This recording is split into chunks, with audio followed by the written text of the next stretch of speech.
அனைவருக்கும் நமஸ்காரம். குரு வாழ்க, குருவே துணை. கோவையிலிருந்து கிருஷ்ணவேணி. வாழ்க வளமுடன். ஓம் புச்சியாய ராகவேந்திராய சத்திய தர்ம ரதாயச பஜத்தாம் கல்ப விருஷாய நமதாம் காமதேனிவே. ஸ்ரீ ராகவேந்திரருடைய பொற்பாதம் தொட்டு வணங்கி நெக்சன் டிவி சேனல் அனைவருக்குமே நமஸ்காரம். நெக்சன் டிவி சேனலில் ஒவ்வொருத்தரும் ஒவ்வொரு விதமாக நிறைய கமெண்ட் பாக்ஸில் உங்களுடைய கேள்விகள்லாம் கேட்டுட்ருக்கீங்க. கொஞ்சம் நேரம் போதாமையினால் நம்மளால் பதில் சொல்ல முடியல. இருந்தாலும் நிறைய பேர் அன்பர்கள் உங்களுடைய சந்தேகங்கள், ஏன்னா அந்த ஆடி மாத பலன்கள் மற்றும் ஆங்கில மாதத்தில் ஜூன், ஜூலை, ஆகஸ்ட் எல்லாமே சொல்லிகிட்டு இருக்கோம். ஒவ்வொரு மாதத்துடைய பலாபலனும் நீங்கள் சிறப்பாக பார்த்துட்ருக்கீங்க, வாட்ச் பண்ணிகிட்ருக்கீங்க. நெக்சன் யூடியூப் சேனலை இதுவரை நீங்கள் சப்ஸ்கிரைப் பண்ணாதவங்க சப்ஸ்கிரைப் பண்ணிக்கிங்க, லைக் பண்ணுங்கள், ஷேர் பண்ணுங்கள். சரிங்க, இந்த வீடியோவில் நம்ம பார்க்க போகிறது ஆவணி மாதத்துடைய, தமிழ் மாதத்தில் ஆவணி மாதத்துடைய சிறப்பு பலன்கள் என்ன.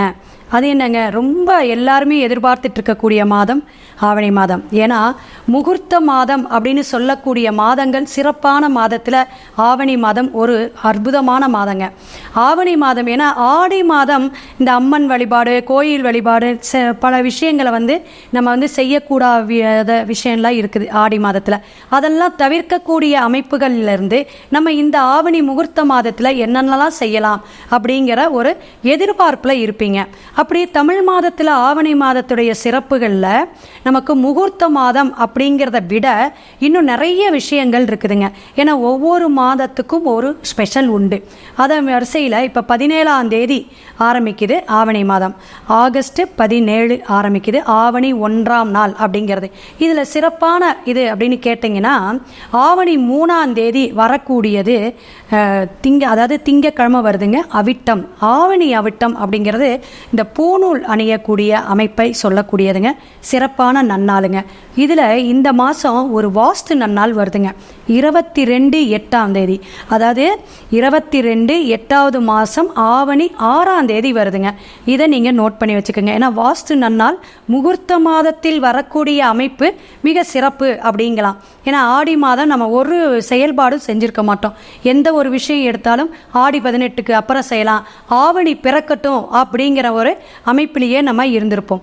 ஸோ இது மிக மிக அற்புதமான வாஸ்து நன்னாள், அதை பயன்படுத்திக்கலாம்.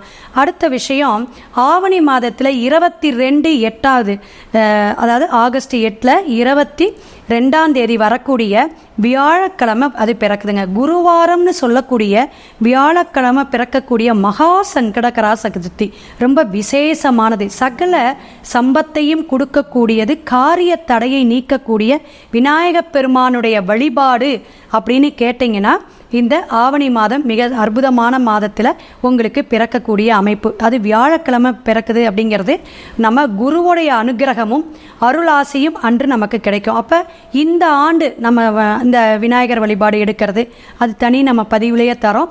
ஸோ அது பதிவு எடுக்கும் பொழுது நம்ம வழிபாடு எடுக்கும் பொழுது ஒரு அற்புதமான வழிபாடாக இருக்கும் அப்படிங்கிறத தெரிஞ்சுக்கோங்க. ஆவணி மாதம் இன்னொரு சிறப்பு, நல்ல சிறப்பு அப்படின்னு பார்த்தீங்கன்னா 26/8/2024 கோகுலாஷ்டமி வருது. அது திங்கக்கிழமை பிறக்குதுங்க. இதுவும் ஒரு சிறப்பான விஷயம்.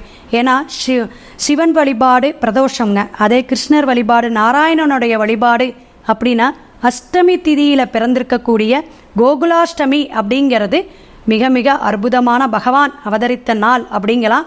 ஸோ ஆவணி மாதம் கோகுலாஷ்டமி ஒரு அற்புதமான நன்னாளாக நம்ம கொண்டாடுவோம். இது ஒரு சிறப்புங்க. அடுத்த விஷயம், சனி மகா திசை அப்படிங்கிறதுல கேள்விப்பட்டிருக்கீங்க. சனி பகவானுடைய தாக்கம் இருக்கக்கூடியவங்க இந்த சனி பகவானுடைய ஜெயந்தி விழா ஆவணி மாதம் வருதுங்க. இது எத்தனாம் தேதின்னு பார்த்தீங்கன்னா 27/8/2024. இந்த நாள்லேயும் நமக்கு சிறப்பான வழிபாட்டு முறைகள்லாம் உண்டுங்க. அதாவது கருப்பு எள் வச்சு வஸ்திர தானமெல்லாம் கொடுத்து இதெல்லாம் வழிபாடு எடுக்கணும். அதுக்கு தனி ஒரு வீடியோ நம்ம சொல்கிறோம்.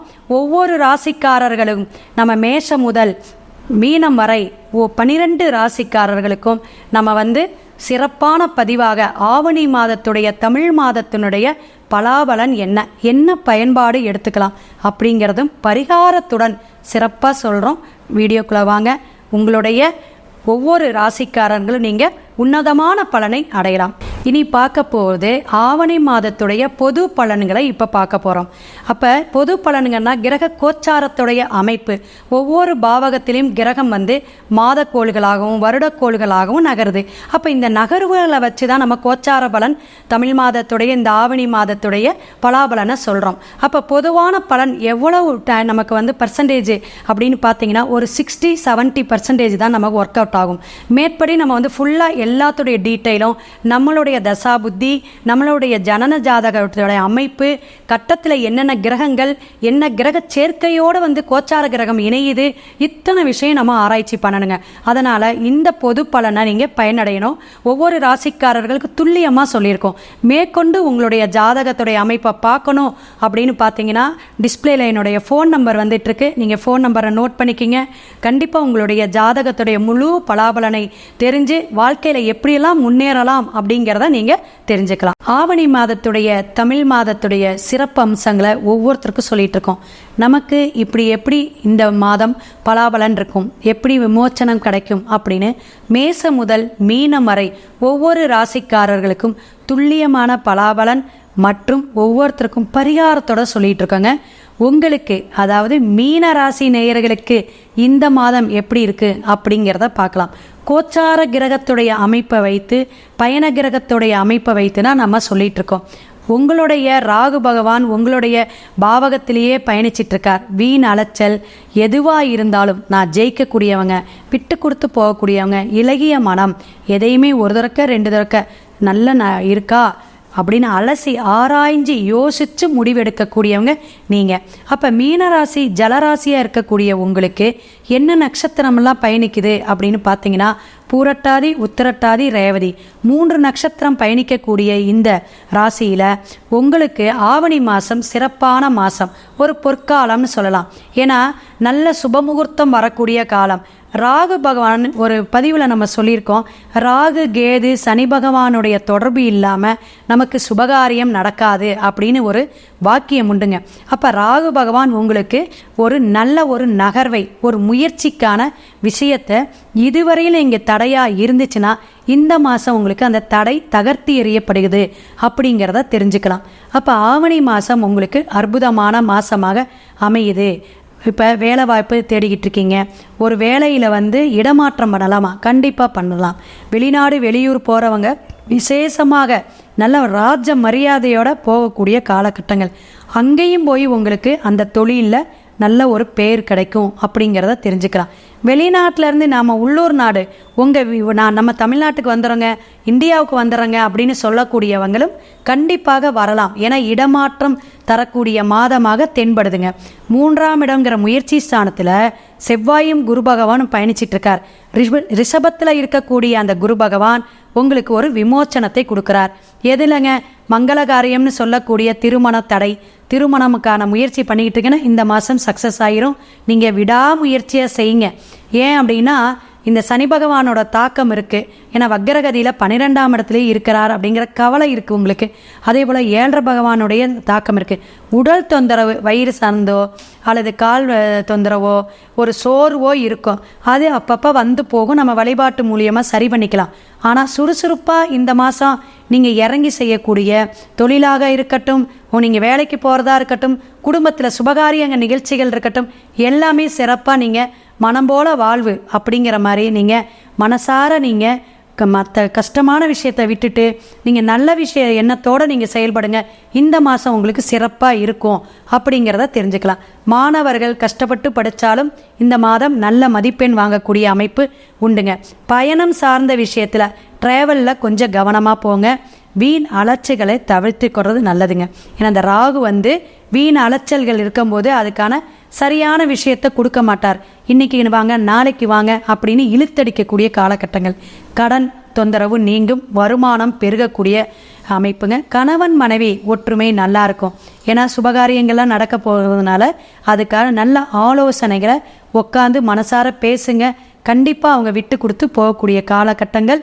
கணவன் மனைவியோட ஒற்றுமை மேலோங்கும் அப்படிங்கிறத தெரிஞ்சுக்கலாம். குடும்ப சகிதமாக நீங்கள் ஒரு ஆன்மீக கோயிலுக்கு போகிறீங்க அல்லது ஒரு நீங்கள் ஏதாவது நீங்கள் பார்க்கறதுக்கு போகிறீங்க அப்படின்னா கண்டிப்பாக போகலாம். இந்த மாதம் ஒரு குதூகலமான மாதம். ஒரு சந்தோஷமான மாதமாக மீனராசிக்கு தெரியுதுங்க. கோகுலாஷ்டமி வழிபாடு எடுங்க.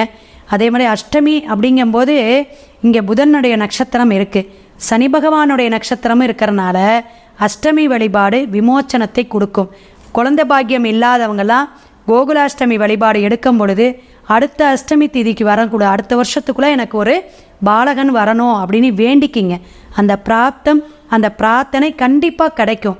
ஏன்னா 7.5 சனியில் பகவான் வந்து அந்த 7.5 சனியில் தான் ஒரு வீட்டை கொடுப்பார், ஒரு குழந்தைய பாக்கியத்தை கொடுப்பார், திருமணத்தை கொடுப்பார். இந்த லவ் மேரேஜ் எல்லாம் நிறைய பேத்துக்கு நான் சொல்லுவேன் 7.5 சனி நடக்கும், யாருக்கு, பெண்ணுக்கும் ஆணுக்கும்.